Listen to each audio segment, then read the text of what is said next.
Good day. My name is Nomonde Zwane, the Deputy President of Absip. I'm here today with the CEO of CFA Society South Africa, Loyiso Kula. Welcome, Loyiso Kula, the CFA South Africa CEO. Welcome to the Absip Spaces. How are you today? Oh, thanks for having me, Nomonde. I'm actually doing quite well. To think I just celebrated 1 year with the organization in my role. So yeah, I'm excited to be having this conversation with you.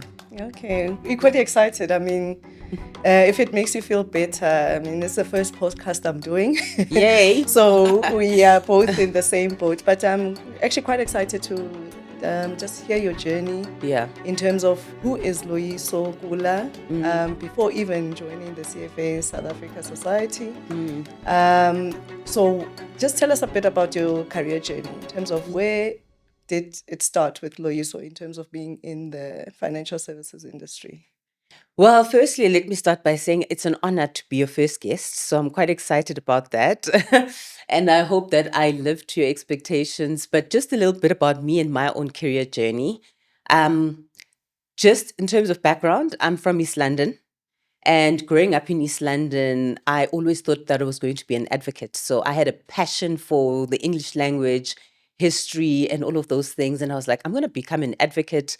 I was very much influenced by my father. He studied LLB, he studied law, but both my parents were in education. And at the time, I didn't really have much information about the financial services sector. So off I went to Wits University to study law, super excited. And when I got to law at Wits, I just hated it. I just did not enjoy it. I came to study BCom law with the intention of becoming an advocate. And within the first 2 months, I knew that this was not a good fit for me. And I think that's one of those things that are part of my personality, is that I'm pretty resolute as a person once I've made my decision. So I got there and I realized, okay, I'm not loving this. But what I do love is the commerce subjects, which are part of my BCom. So within 2 months, I phoned home and I said, I'm not going to submit this Roman law assignment. Guys, I'm actually just switching to BCom. And so I completed a Bachelor of Commerce in Economics and Business Finance at Wits University. Straight afterwards, I went into financial services. I was blessed to land my first graduate trainee role in a front office role at Alex Forbes Consultants and Actuaries. My first taste of corporate life, my first taste of, financial services, looking after big pension funds like Investec Pension and Provident Fund, Festo, Dobile, very exciting piece of work.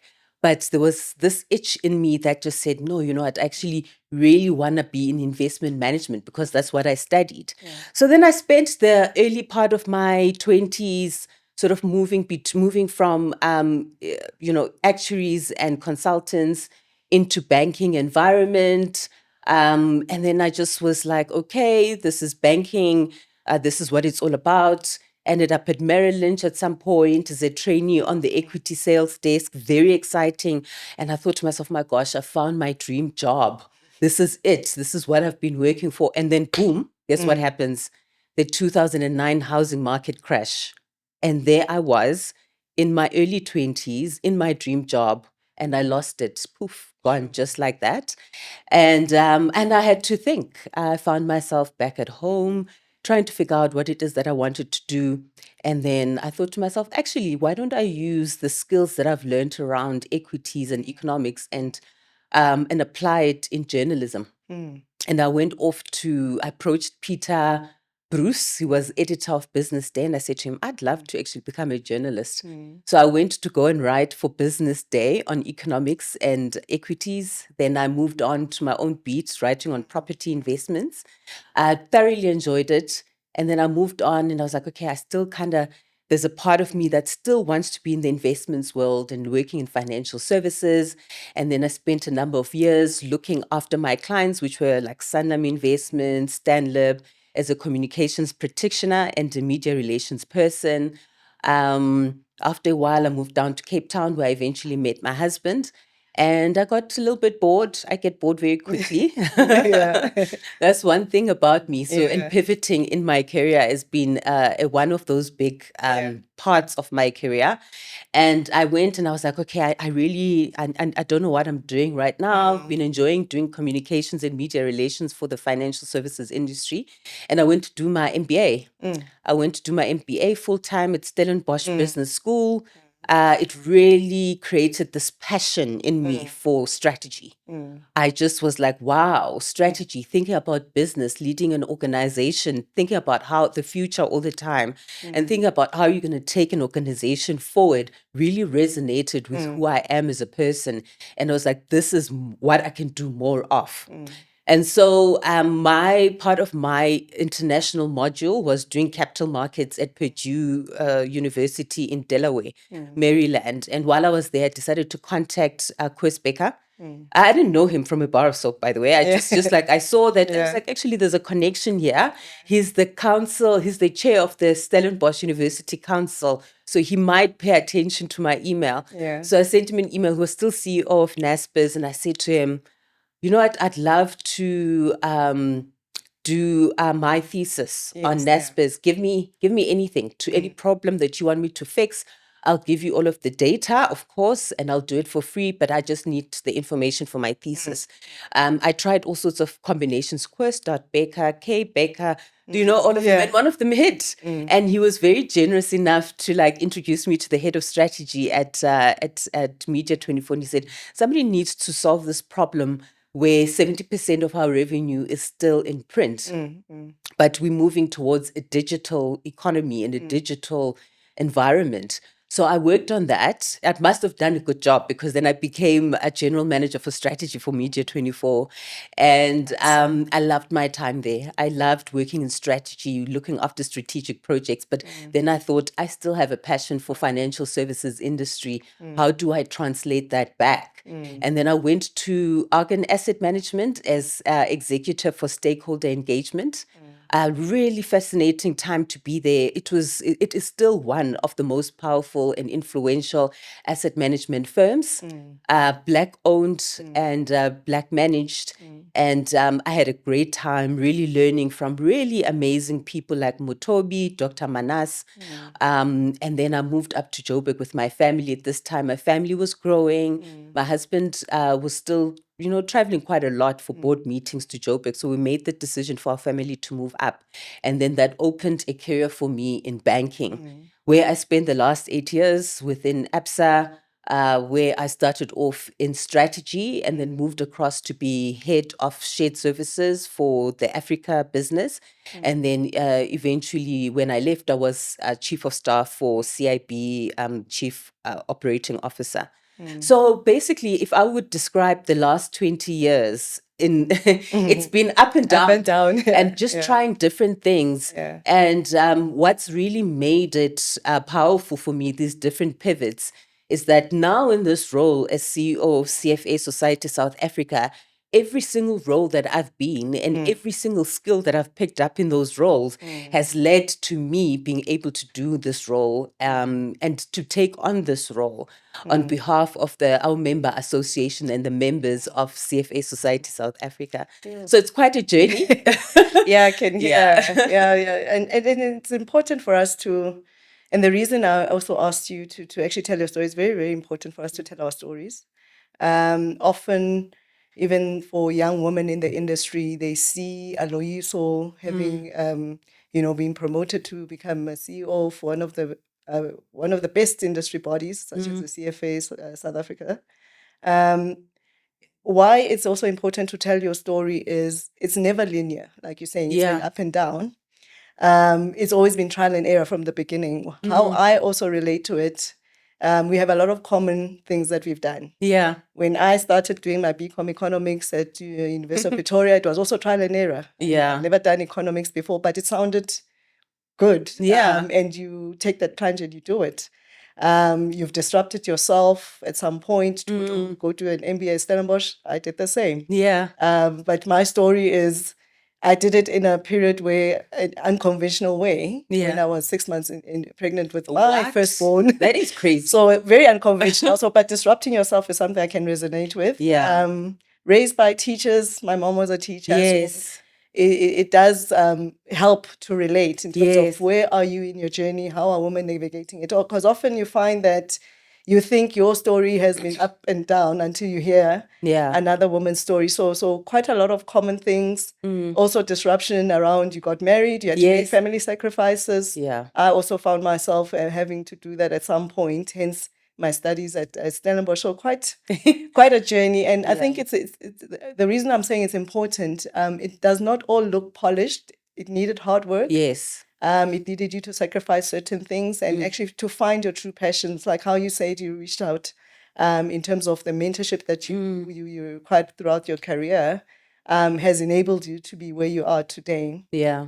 And thanks for that, because it does give courage to the young woman to say, where I am today might feel overwhelming. Yes. But if you tap into yourself, from what is it, the things that I'm passionate about, who in this industry can I reach out to? What are the networks that you can reach out to? And it comes back to the point of the importance of industry bodies in this industry. I mean, the CFA Society of South Africa is very, very critical in terms of upskilling investment professionals. You look at the Association of Black Securities and Investment Professionals, how we're trying to advocate for inclusion in the industry through the various initiatives, and also collaborations that we do in the industry. Let's just touch on the critical components of why industry bodies, especially the CFA Society, what is it for someone watching this podcast for the first time and also not knowing what the CFA Institute is all about? What is it all about, and what is it trying to achieve for professionals in the financial services industry? I want to, before I get into that, I want to quickly address something that's very important that you brought up. Yes. You know, with the both of us having grown up with parents who were both teachers, sometimes you don't necessarily know what's out there in terms of a career, opportunities, different career pathways to explore. So I find, and the other thing I want to mention as well is that not everybody has that kind of personality where instinctively, you know, you start thinking, oh, let me reach out to this person. Let me phone up a Peter Bruce and you know, and hustle. So industry bodies play a very important and crucial role in creating communities where people are very like-minded and who have similar goals can come and learn from not only other experts, people who have already established themselves in the industry, but from their peers as well. So industry bodies play a very important role in creating community. And, you know, when we look at where we are now, just in terms of as an industry, not beyond the industry, as a society, community is so important in order to learn who you are, to grow your network, to build relationships, and to find yourself. And so industry bodies such as, you know, Absip, CFA Society South Africa or CFA Institute, and many of the others that you have, BMFs that you've also mentioned, play a critical role in putting together those individuals who need a community to be able to network, to learn, to share knowledge, and to grow their careers. CFA Society is a local society that looks after its member body, and those members are traditionally investment professionals in the investment management industry. They're not all charter holders, so most of them would be CFA, CFA charter holders, but some are candidates, people who have an interest working in the investment industry. But it is about bringing together these investment professionals who care about building an ethical investment profession. And that's what we do. We belong to CFA Institute. So CFA Institute is global. Globally, they have over 205,000 CFA charter holders or investment professionals within their network. Us as CFA Society South Africa, our mandate is beyond South Africa. It's across the borders of the SADC region. We have chapters in Zimbabwe, in Zambia, Malawi, Botswana, as well as Namibia. And we are on a growth trajectory to build this community beyond just those 5 chapters. but we are now creating a community in Mozambique, in Angola, in the DRC, where we are trying to foster a community of investment professionals where traditionally we would not have found investment professionals. Now, CFA Institute as well has a very big strategic focus on Africa, and we partner with them in ensuring the growth in the number of candidates and women who are also part of this community.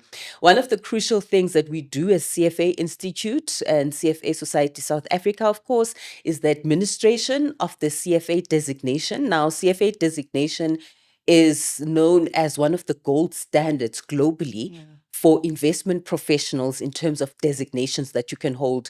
Naturally, in South Africa, we still have charter holders, CA, chartered accountants, which is quite globally well known. And South African CAs are globally recognized and celebrated. And so CFA is right along that path. So if you want to be, to manage discretionary funds, you want to be in the investment professional to manage money, etc., then a lot of investment houses and asset management houses very much holds the CFA in high regard. It is a very rigorous program where you write 3 levels of exams. You start with level 1, which is a strong focus on ethics. Ethics is actually the foundation of all 3 levels of CFA.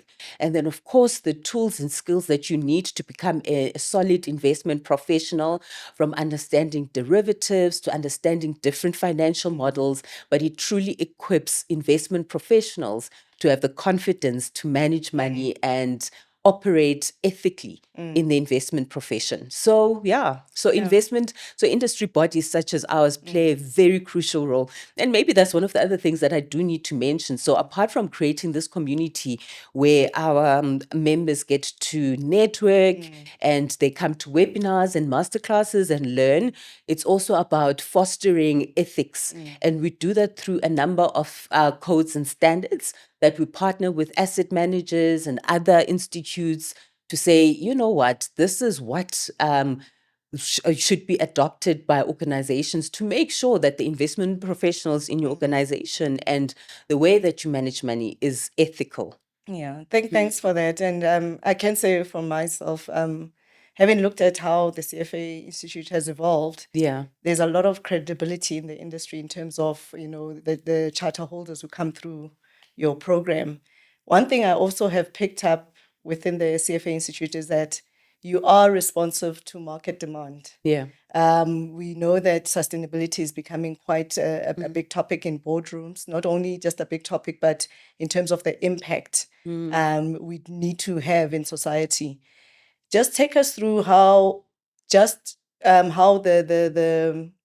the academic programs within the CFA institutions has evolved from not only focusing on the main chapter qualification, but also moving into a climate-related certifications, ESG-related certifications. Because for me, when I look from outside, and being a recipient also of the CFA Sustainability Certificate, I could see how you're responding to the market, how you actually are sensitive to the evolution of what's happening in the market.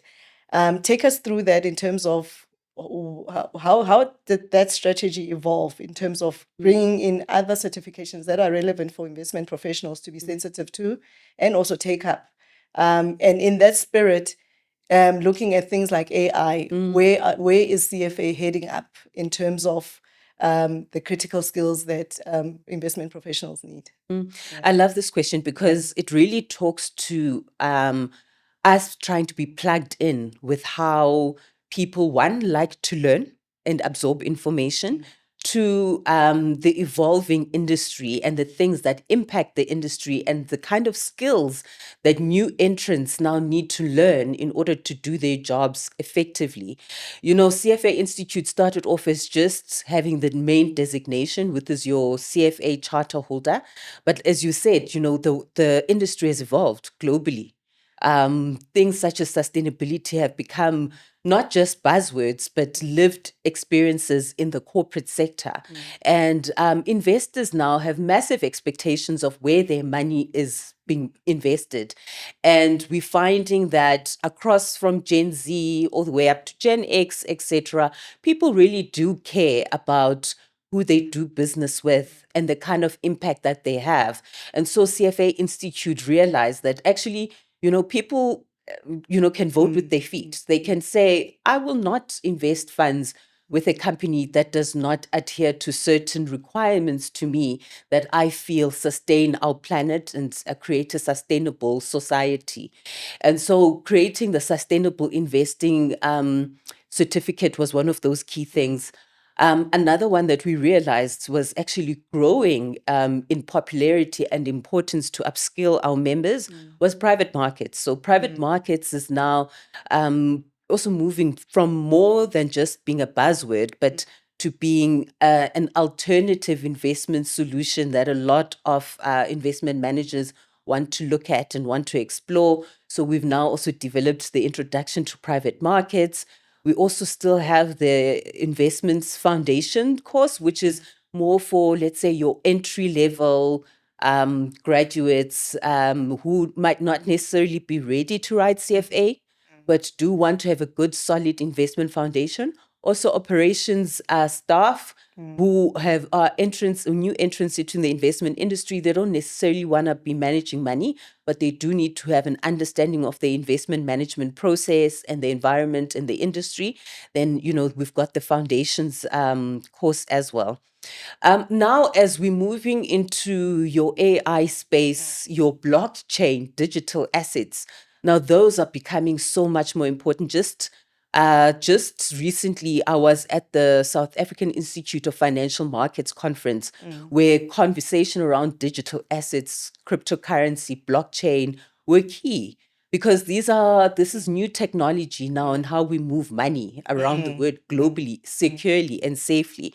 So even investment professionals, banking professionals need to be au fait, I guess, in terms of how do we use these platforms and these new technologies to better the investment experience for our clients. So we're actually looking at creating a certification the certificate for digital assets, looking at tokenization through to cryptocurrency, etc.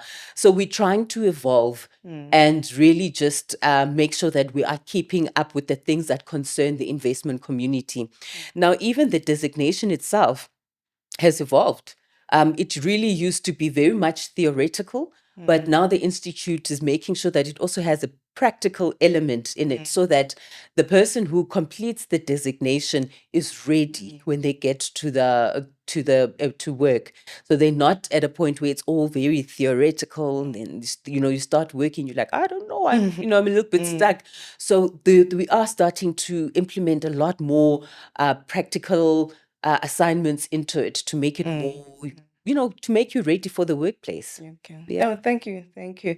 I think one of the key lessons we've learned through partnering with you guys on your academic programs was there is merits with having the work experience and also taking up your certifications. So my question is, how are you partnering with corporates actually to give the right experience so that by the time a candidate puts their hands up and says, I want to do, for example, the CFA Sustainability Course, am I equipped enough, even just having had that exposure with corporates? And why I raise it, it's one of the shortcomings that we actually experienced in probably the first cohort of bursaries we issued Yeah.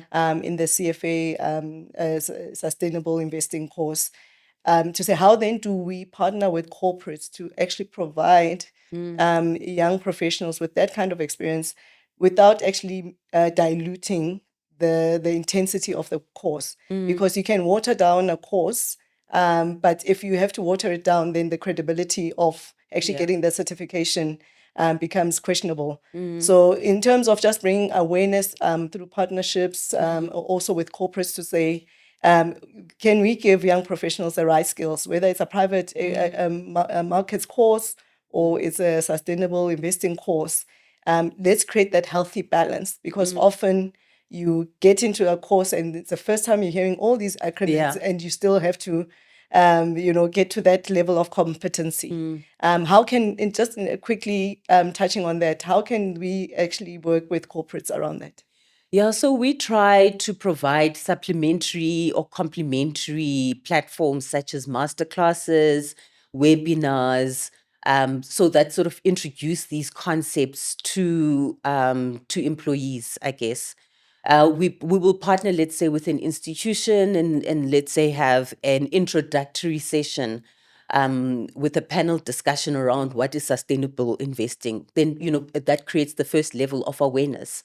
Or we would, partner with an institution and say, we're happy to set up a webinar, to create some visibility and awareness around this topic. And then, we can go in and say, how do we get more of your employees to sign up for this certification? I think that is probably one of the best ways we partner. I mean, I don't know, for you guys at Absip, what do you find has worked for you? So what we've found in terms of how we've rolled out the academic programs is actually running through a rigorous evaluation process. When you initially initiate a program, you open it up to broadly in the market. But over time, we realized some courses do need some level of experience, and that talks to the credibility of the candidates you get through. Yes. And how you actually filter through to say these are the candidates that have stand the best chance Yes. of actually making it through because they've got a bit of experience in this area of expertise. So we annually we always enhancing our evaluation process in terms of the applications that we get.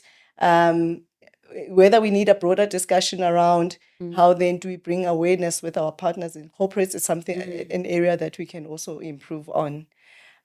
So I think it's something that will always evolve, and we can always see how we partner together to get that awareness in terms of getting the right candidate, so that you also ensure that the rate of success is higher. Yes, as well. So that you actually make that impact in the corporate space.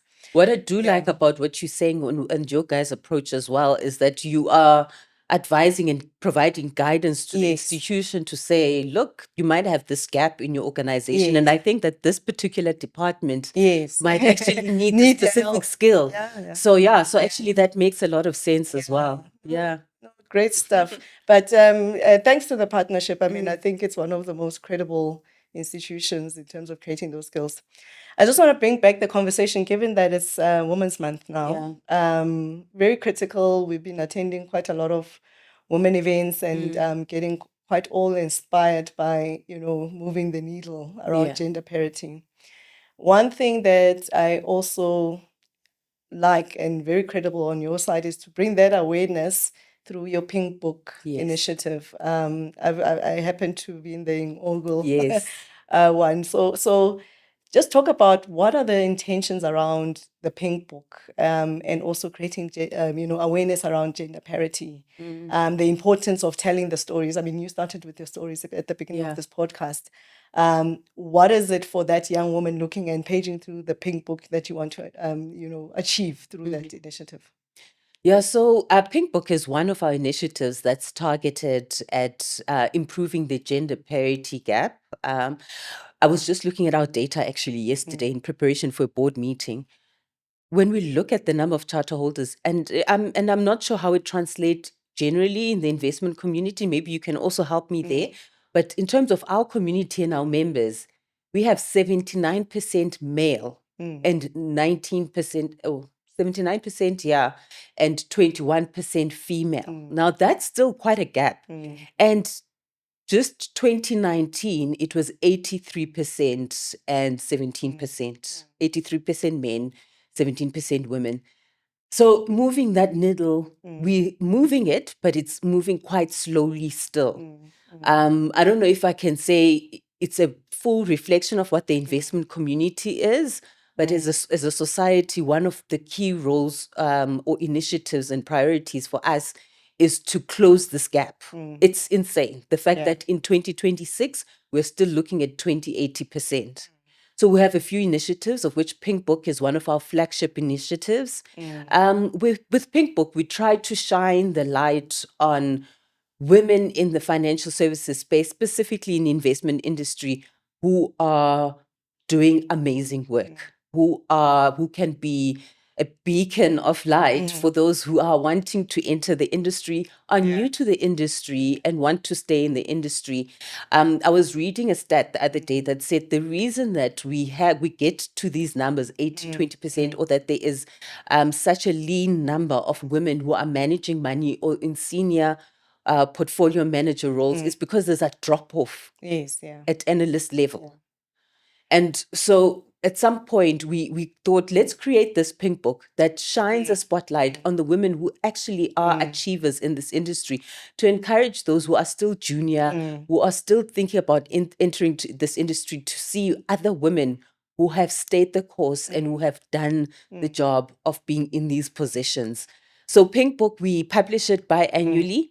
And we are actually coming out at the end of this month, end of August, with our third volume, spotlighting, of course, about 60 women who have really achieved a lot in the investment industry, who are motivated, who are motivators, mentors, and who have really had a good impact on the industry. Now, apart from that, one of the other initiatives that we've introduced is Day of the Girl. So Day of the Girl is celebrated globally during the month of October. And as a society, what we did about 4-5 years ago is introduce Day of the Girl. We partner investment managers, asset managers, financial services institutions with a school in previously disadvantaged areas, or schools where, we try to encourage careers in the financial services. So we partner with the school. They send girls in grade 10, grade 11 to come and spend a day at one of the institutions. They learn all about investment management.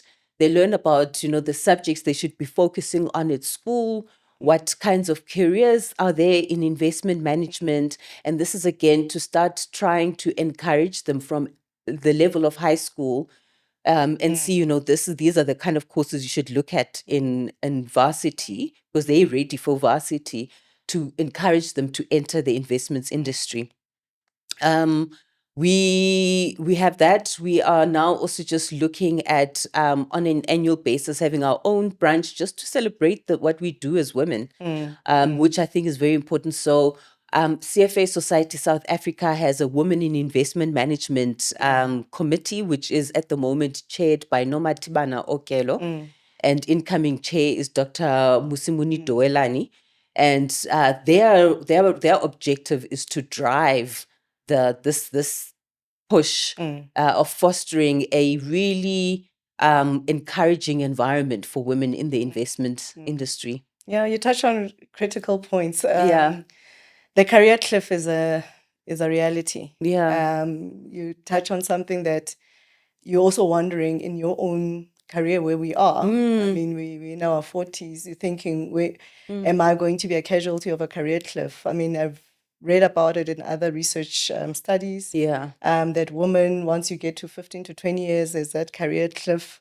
And how do we manage that? So it comes to my other question around, when you look at just women and leadership, how do you deliberately wake up every day and actually say, I'm going to show up as a woman authentically in the spaces I've got influence? Obviously, where we are and yourself is, you have had mentors, you've had sponsors. I mean, I can tell my own story around, in majority, males have been sponsors in my career. In everything I've done, in majority, it's been the male sponsors. The importance of just showing up authentically as a woman leader. What legacy do you want to leave as a woman leader? And also the importance of sponsorship. How do we bring men into the room as well to actually advocate for women? Because it's actually quite important. We have our own personal stories. Yes. In terms of when you actually look back at your career to say, if it wasn't for that guy, I wouldn't actually have pivoted this way. Any nuggets there in terms of where you are and just showing up authentically and actually lifting as you rise, as you go along your journey? Yeah, I think sponsorship, relationships, and being open and curious is going to take you a long way into getting to where you are. When you speak about career cliff, that was a career cliff for me when I left Merrill Lynch. and I sort of pivoted into communications. I could have just stayed there for a very long time because that was sort of like the drop-off point where we see a lot of young women leave the investment management industry or investment banking industry. But thankfully, there were a lot of people who came back to me and said, "Oh, you left. You need to come back." Come back, yeah. And I remained open and I remained curious and was open to building relationships and managing those relationships with those people so that they could find me again when I lost myself. If I could say in terms of sponsorship in my career, it's the strangest thing as I reflect back now in the role that I'm in. There was sponsorship that was sort of invisible in a way that I didn't realize or appreciate at the time because we have a certain idea of how sponsorship is supposed to show up. Your sponsor is going to speak loudly in the boardroom about you and advocate for you to have a big bonus and do all of those things and make you an MD. But sometimes your sponsor is the person who is also going to say, you know what, I'm going to put Nomonde on that project. I'm going to advocate for her to take on, leading our podcast and doing other things that bring you visibility. And what's very important is even when you feel like, oh, I don't know if I can do that. I don't know if this is for me, is to say, I'm going to be courageous. I'm going to be brave. I'm going to do something I don't know if I can do it or not. I'm going to learn how to do it. I'm not going to just assume. I'm going to learn. I'm going to put myself forward. And if I fail, I fail. But I pick myself up very quickly and move forward. So I think that for me to get here, I've had to say yes to a lot of hard things. I've had to listen more than talk. I've had to, even when doubting somebody that is a sponsor, to have faith that they have my best interests at heart and that it might not look like what I was expecting from the sponsor relationship, but to take it as a stepping stone to where I need to be. And as I reflect and look back now, I'm like, geez, actually, Mang was a sponsor. I thought he was just giving me more work because of that person. I was being abused at work. No, I was not being abused at work. I was just being given additional opportunities to shine and be visible so that when they fight for me in the boardroom, there's credibility. Another thing that we spoke about is the role us as women can play in leadership and bringing up younger women into leadership roles. One of my bugbears, is the villainization of women in the workplace. Yes. We are always the villain. What? I fight it tooth and nail. And I fight it because I think although I've had a lot of male sponsors, I've also had a lot of female mentors. Friendships built, like real friendships. Whereas maybe they were not in a position to be able to sponsor me because they didn't have that seat that I'm also looking for. But they were able to encourage me, mentor me, give me friendship that kept me going and gave me the energy to be able to take on the additional assignments that my sponsor was giving me. So I think there's a role for both to play. I do think, though, that as well, we are sometimes extremely hard on women leaders. Yes, judgmental. We are very judgmental on women leaders. And I think sometimes we have to just have a little bit of perspective. And I say this all the time. Corporate is still mainly ran by men. Any corporate, especially in the financial services sector. Yes, we see the Mary Vilakazis and a few very high profile women running those organizations, but some of the layers below them are still mainly men. And they still create the culture that then, a lot of women who are trying to become leaders have to put up with. So for instance, I'll give an example. When you look at performance reviews for men versus women, especially women leaders, there's an additional layer beyond just your performance that's put on women. Desirability, likability. Oh, she dresses neatly and nicely. Or she's always so overdressed. She's too much.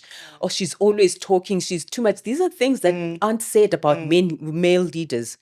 A man can speak for 45 minutes of the 45-minute meeting, Yeah. and it makes sense. Yeah. But if I, as a woman, try and dominate a Yeah. meeting, oh, she's pushy. Oh, she's so pushy. And those are things that, unfortunately, us as women, are those invisible performance indicators that men look at. But I And often feel, yeah. I often feel like, and you raise very, very valid points. I mean, this is the lived experiences of women in corporate. But I often also feel it's up to us to break those Yes, stereotypes. absolutely. It's up to us to break, the old traditions. How you show up and what you stand for in rooms that you're making decisions is actually quite Yes. important. I mean, silly things like you saying how you're dressed. Yeah. But it's up to you to also command the respect that you actually want to command and being authentic to yourself. Absolutely. For example, I mean, I'm always known about my colorful dresses. In any room I enter. And that's a signature I've just adopted. Yes. Regardless of who says what, but this is authentically me coming into the room. Do I make sense when I actually engage and make decisions? Yes. Yes. It has got nothing to do with how I'm looking, but I'm showing up authentically. And I think that's where we do need to be quite resolute about. Yes. As women, to say, I will show up authentically and I will have my say and I will make an impact in that room where there's decisions that need to be made and my voice will be heard. So that the women who are coming after us, we're sort of creating that culture in those organizations that women need to be. It's okay to be heard in fully who I am. I'm a Xhosa woman, and being colorful and also voicing my opinion when it matters actually matters. So it's in my DNA. So that's very, very important. And I also want to come back to what you touched on in terms of being outside your comfort zone. Yeah. One of the things yesterday, I was at a women's event, was painting this thing, which is totally out of my comfort zone. I'm not an artist. But it's a very good piece. Yeah. So the theme of the thing was walking in her shoes. Yeah. When we just think about looking, and everybody had their own different paintings, different colors, but it just shows that we all have a different journey. Yeah. Walking in Loyiso's shoes, what does it mean as a leader? Yeah. What legacy do you want to leave through this CFA, your leadership through the CFA Society of South Africa? So authentically looking at your journey to say, this is where I've been, this is where I'm going. What does it actually mean with walking in her shoes and also being sensitive to another woman? Walking, like trying to understand that woman's journey is actually quite different as a leader because you're also leading other women behind you. So just talking around that issue around what does it mean just authentically walking in Loyiso's shoes? Yeah. I love what you said about, firstly, the fact that you love to wear colorful dresses because you're a Xhosa woman. I think beyond just being women, you're also African. Yes. Which is something to celebrate. Which is We're something African to celebrate. In a South African country that has multicultural different cultures to celebrate and enjoy. We can't all be in navy suits with white shirts. Sometimes we have to show up in leopard print and, colorful outfits, but we are being authentically ourselves. So I absolutely love what you say, and I'm fully all about that, showing up authentically as ourselves. In terms of a legacy that I want to leave is I want people to feel that they were seen around me, that they felt heard around me, and that was the leadership I had, that I inspired them to want more for themselves. And sometimes it doesn't matter what more is. More can be, I want to spend more time with my family. I want to really spend more time with my health, and I want to make sure that whatever time you spent with me, you felt seen, you felt heard, and that you truly feel like you were encouraged to pursue your dreams and to pursue the highest level of yourself. That is what I care about, and that's the kind of legacy I want to leave. No, thank you very much. And I think we want to take this collaboration even further. From Absip's side, we would really want to thank you. It's been very meaningful in terms of driving those initiatives within the Absip Women in Focus Committee. We're seeing the change. I mean, for us to have, through your program funded over 200 students, also combining other programs that we have, has been quite instrumental in us making that change. And I always say we can complain as much as possible about gender parity or about inclusion, transformation, but it takes a Loyiso, it takes a Nomonde to start thinking differently about the spaces that you have influencing in and actually collaborating quite further. And we would like to thank you for this opportunity to showcase you as the new CEO of CFA South Africa, and actually wish you the best of luck in your role, and we will support you also from our side as Absip. But thank you very much for all those nuggets. Thank you so much, Nomonde. And from my side as well, the partnership with Absip in general is so meaningful to us. We have so much to look up to when we see what you guys have achieved in the past 30 years. Incredible. The support, the encouragement for Black professionals in the financial services sector. I mean, we look up to Absip, and to be able to partner with you guys, because I feel like there's a lot of commonality. We are trying to do the same thing. We are trying to create safe spaces and community for investment professionals, financial services professionals. So we are really enjoying the relationship and the engagement that we have with you. And I know that we're going to start exploring even more opportunities and initiatives that we can work on together. Because, thank you. Yeah, thank you very much. So thank you. Onwards and upwards. Onwards and upwards. Thanks. Thank you. My pleasure.